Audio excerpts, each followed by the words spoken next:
માનતા હોય છે તે અંગે પણ વાતચીત કરીશું। જય સિયારામ, જય સિયારામ। શું કહેશો ગજરાજના માટે? શું કહેશો? જય સિયારામ। જય સિયારામ, જય જગદીશ। હવે નગર યાત્રા કરવા જગન્નાથ ભગવાન નીકળી રહ્યા છે। શેરીએ શેરીએ ભગવાન ફરશે અને દરિયાને દર્શન આપશે। વરસાદ આવે એવી આશા રાખીએ અને સુખરૂપ નગર ગુજરાત સાથે કન્ટિન્યુઅસલી રહેશો? ગુજરાત સાથે આપ કન્ટિન્યુઅસલી? ગજરાજ મહારાજ ગણપતિ મહારાજની આગળ ધીરે ધીરે ચાલુ થયા છે। ગણેશજીથી શુભ શરૂઆત થઈ ગઈ છે। પછી ટ્રકો આવશે અને પાછળ ભજન મંડળી અને પછી રથ આવશે। ધીરે ધીરે બધું આગળ વધશે અને સારી રીતે નગર યાત્રા પૂર્ણ થાય એવી ભગવાનને પ્રાર્થના।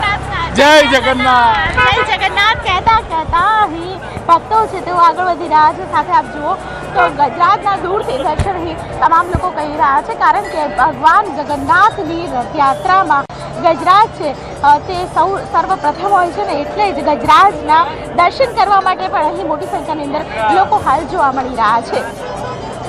કેમેરા પર્સન પંકજ મકવાણા સાથે દીપિકા કુમાર, ન્યૂઝ 18 ગુજરાતી, અમદાવાદ।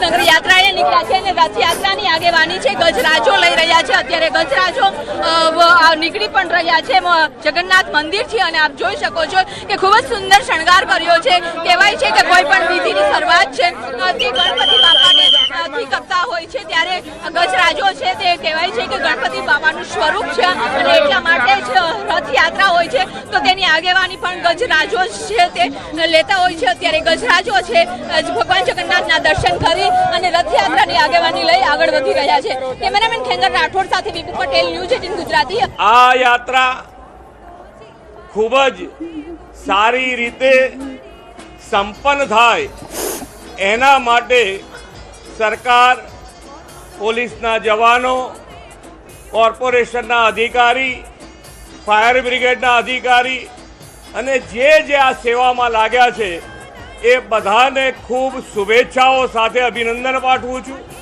ખૂબ સારી એક સમાજના એક સમરસતા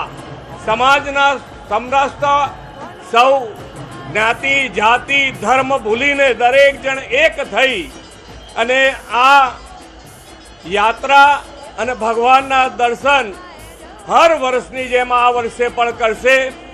ભગવાનના ચરણોમાં પ્રાર્થના કરી છે કે દરેક જણની સુખ શાંતિ અને સમૃદ્ધિ વધે।